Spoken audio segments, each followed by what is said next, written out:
ሰላም ሰላም ጤና ይስጥልን ውድና እየተከበራችሁ የዩቲዩብ ቤተሰቦቼ እንዴት ናችሁ? ሰላም ናችሁ ወይ? እኔ ያለው እግዚአብሔር ይመስገን እጅግ በጣም ደህና ነኝ። ቤተሰብ ሁላችሁም በያላችሁበት የእግዚአብሔር ሰላም ይብዛላችሁ። ኦርቶዶክሳውያን እናታችን ቅድስት ድንግል ማርያም ከነ ልጇ በያላችሁበት ተጠብቃችሁ፣ ሙስሊም ወገኖቼን እህት ወንድሞቼንም አላህ ይጠብቃችሁ። እኔም አለው ደህና ነኝ እግዚአብሔር ይመስገን።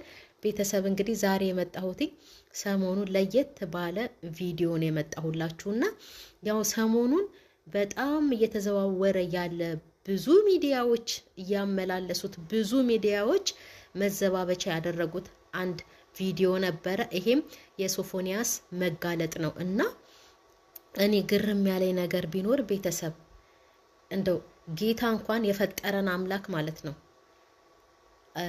አይሁዶች ዘማዊቷን ሴት አምጥተው በፊቱ አቁመው ዝሙት ስትሰራ አገኘናት ብለው በፊቱ ሲያቆሟት ምንድነው ያላቸው? ከናንተ ውስጥ ኃጢአት የሌለበት በድንጋይ ውገራት ሲላቸው በትንተናቸው አልወጣም? ወጣ አይደለ? ምን ነው ታዲያ ወንድማችንን የወደቀ ዛፍ አደረግነው?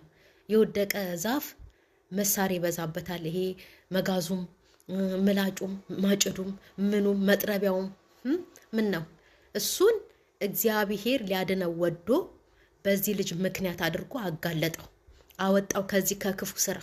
እናቱ አያሳዝኑም? ምስኪን እናቱ። እግዚአብሔር እኮ የእሳቸውን ጸሎት ሰምቶ መቼም ልጃቸው ያለበትን ሁኔታ ምን ውስጥ እንዳለ ባያውቁም ግን ሲጸልዩ ልጆቼን ጠብቅልኝ ጌታ ሆይ ብለው መጸለያቸው አይቀርም። ያቺ ጸሎታቸው ተሰማች። እግዚአብሔርም ሊያድነው ወደደ። በዚህ ልጅ ምክንያት አጋለጠው እና በተለይ ግርም ያለኝ ደግሞ ማለት ነው መንፈሳዊ ሚዲያ፣ በተለይ ትልቅ ሚዲያ፣ የእውነት እዚህ ጋር ስሙን መጥራት አልፈልግም። ቤተ ክርስቲያን መደበቂያ አይደለችም፣ ጸበል መደበቂያ አይደለም። ይሄ ልጅ ከምን ውስጥ ነው የወጣው? ከዛ ከኮተት ውስጥ ከሉሲፈር ስራ ውስጥ እኮ ነው የወጣው። እግዚአብሔር ሊያድነው ከወደደ ይሄ ልጅ ማምለጫ ሲያጣ እስቲ ከተፈወስኩ ብሎ ሮጦ እዛ ሄደ።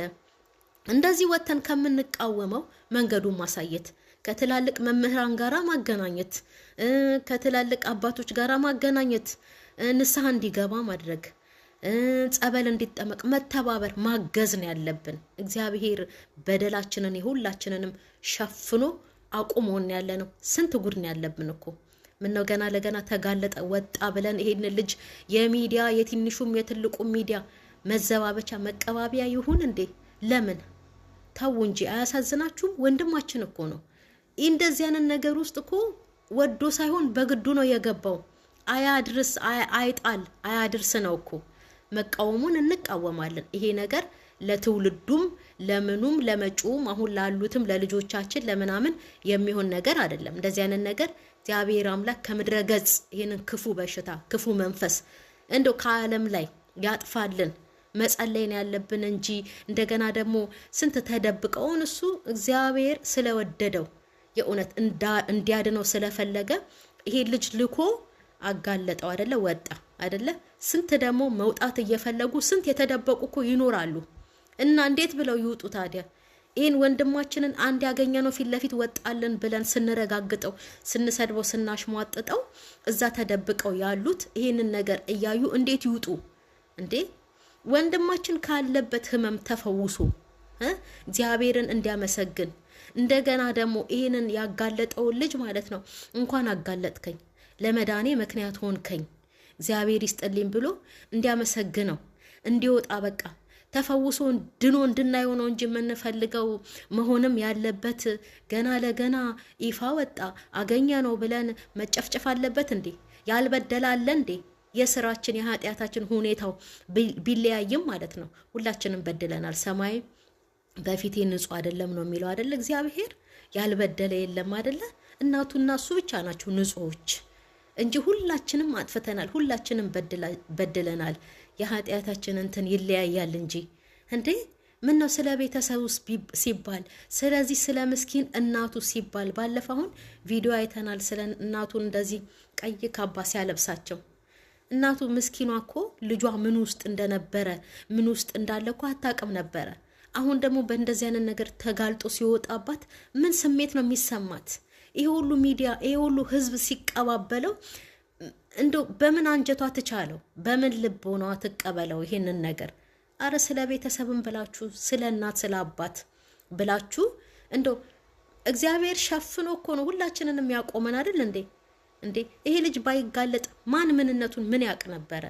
እግዚአብሔር እስከሚጋለጥበት ድረስ በደሉን ሸፍኖ ሳያጋልጠው አኖረው። አሁን ደግሞ ስለወደደው በቃ እንዲድን ስለፈለገ ክርስቶስ ስለወደደው ይሄንን ልጅ ልኮ በዚህ ልጅ ምክንያት እንዲጋለጥ አደረገ። እኛ ወንድማችንን ይዘን ጸበል አስገብታችሁ በቃ በአቅራቢያ ያላችሁት ጸበል አስገብታችሁ እንዲድን ትክክለኛውን መንገድ እንዲዝ ማድረግ አለባችሁ እንጂ ቤተክርስቲያን መደበቂያ አይደለችም። ጸበል መደበቂያ አይደለም። አቅጣጫውን አሳዩት፣ ጠቁሙት። ከመምህራን ጋር ከትልልቅ መምህራን ጋር አገናኙት። በጣም ትልልቅ መምህራኖች አሉ። ይሄንን የ666ን መንፈስ የሚቃወሙ አገራችን ላይ ተስፋፍቶ አለ ያሉ ከበፊት ጀምሮ ድምጻቸውን እያሰሙ የነበሩ አሉ መምህሮች አይደሉ? ከነሱ ጋር አገናኟቸው። እንዴ መውጣት ካቃታችሁ እንኳን ኑ እኛን አናግሩን በዚህ ቁጥር ብለው እኮ ስልካቸውን እንኳን ለጥፈዋል አይደል እንዴ በየስክሪኑ። ስለዚህ የሶፎንያስን እንደዚህ መቀጥቀጥ እያዩ የተደበቁት እንዴት ወጥተው ከነዚህ ከትልልቅ አባቶች ጋር ተገናኝተው ምክር ይቀበላሉ? እንዴት ይድናሉ? በጣም እኮ ነው የምትገርሙት በእውነት። ምን ነው እናቴ? አረ በስማም በጣም አያሳዝናችሁም? ወንድማችን እኮ ነው ወዶ አይደለም እንደዚህ አይነት ነገር ውስጥ የገባው ይሄ ልጅ። ይሄ ክፉ ስራ ከዓለም ላይ እንዲጠፋ ይሄ ክፉ ስራ እግዚአብሔር አምላክ መጥቶ እንደው በቃ ከሀገር ላይ ከኢትዮጵያ ላይ ብቻ ሳይሆን ከዓለም ላይ እንዲያጠፋልን ጸሎት ማድረግ። በዚህ ነገር ውስጥ ያሉት ደግሞ ወንድሞቻችን እህቶቻችን ከእንደዚህ አይነት ነገር እንዲወጡ ወደ እግዚአብሔር መለመን መጮህ። ሲወጡም ደግሞ ስናገኛቸው በቃ የሚያቅሰው ተገቢውን ምክር ተገቢውን እንክብካቤ ጸበሉንም ኦርቶዶክስ ብቻ አይደለም እንደዚህ አይነት ነገር ውስጥ ያለው አይደል እንዴ? ብዙ የሃይማኖት ተከታዮችም ይኖራሉ እንደዚህ አይነት ነገር ውስጥ። ሁሉንም በየሃይማኖቱ ማዳን ያለብን እንጂ ገና ለገና ወጣና መጣ ተብሎ እንደዚህ መጨፍጨፍ አለበት? አያሳዝናችሁም? ወንድማችን አይደለ? እንደዚህ አይነት ነገር እኮ እንቃወማለን። ይሄ ለትውልዱም ለመጪው ትውልድም አሁን ላሉትም ለልጆቻችን እንደው ለትልልቆቹ ራሱ ለሚሰሙት ላለ ነው ይሄ ጸያፍ ነገር ነው እናውቃለን አይደል እንዴ? ግን ደግሞ እንዲህ ግልጽ ሆኖ ሲመጡልን ተንከባክበን መንገዱን ማሳየት፣ ጸበልም ቢሆን ቁርአንም ማስቀራት በሙስሊሞች በጴንጤዎችም በጸሎት ምናምን ቢሆንም እንዲድኑ ማድረግ፣ መልካሙን መንገድ እንዲይዙ ማድረግ እውቀቱ ያለው እንደዛ ነው እንጂ ገና ለገና ራሱን አንድ ሰው መጥቶ አጋለጠውና ይሄ ልጅ መጨፍጨፍ አለበት የለበትም። ተው። ሁሉም ራሱ ላይ የደረሰ ነገር ቢሆንስ ይሄ ምን አይነት ስሜት ነው የሚሰማው? እንደገና መውጣት እየፈለጉ የሶፎንያስን እንደዚህ መጨፍጨፍ ሲሰሙ ተደብቀው ይቀራሉ። ወንድማችን ብላችሁ ተንከባክባችሁ ጸበሉንም ማስጠምቃችሁ ንስሐ አባት አስይዛችሁ ቀኑናውን ጨርሶ ያጋለጠውን ልጅንም እንዲያመሰግን የኢትዮጵያ ሕዝብንም እንደው ባይገባም ማለት ነው እንደው እግዚአብሔር ይስጥልኝ ብሎ ማመስገን እንዲችል ማድረግ።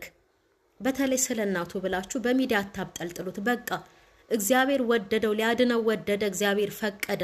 ስለዚህ ይሄ ልጅ አወጣው፣ ይሄ ልጅ እንዲያጋልጠው አደረገ፣ እግዚአብሔር ረዳው። ምን ትፈልጋላችሁ እናንተ? እግዚአብሔር እኮ ነው ይሄንን ነገር ያደረገው። ይሄ ልጅ መጨፍጨፍ አለበት የለበትም? እንቃወማለን እንደዚህ አይነት ነገር። አዎ፣ ግን ደግሞ እንደዚህ ተጋልጠው ሲመጡ ወይ ደግሞ አድኑን ከእንደዚህ አይነት ነገር እንውጣ ብለው ሲመጡ ተገቢውን እንክብካቤ ሰጥታችሁ ጸበልም ቢሆን ምንም ቢሆን በሚድነው መንገድ ብቻ እንዲድንና እንዲቆም እንዲያመሰግን ማድረግ ነው ያለብን እንጂ መጨፍጨፍ አለበት? ወንድማችን ነው፣ ያሳዝነናል። እግዚአብሔር ሁላችንም ከእንደዚህ አይነት ስራ ይጠብቀን። የእውነት ከእንደዚህ አይነት ከክፉ ስራ ይሄ ከክፉ ከዚህ ከመንፈስ እግዚአብሔር ሁላችንንም ያውጣን። ይሄ የእውነት ክፉ ስራ ነው። ግን እንደዚህ ደግሞ ወንድማችንን በዚህ ልክ ደግሞ ማድረግ የለብንም። የእውነት እንዴ ምን ነው ወንድማችን እኮ ነው። ተገቢውን እንክብካቤ ሰጥተን ቆሞ እንዲያመሰግን ማድረግ ሊምረው ወደደ።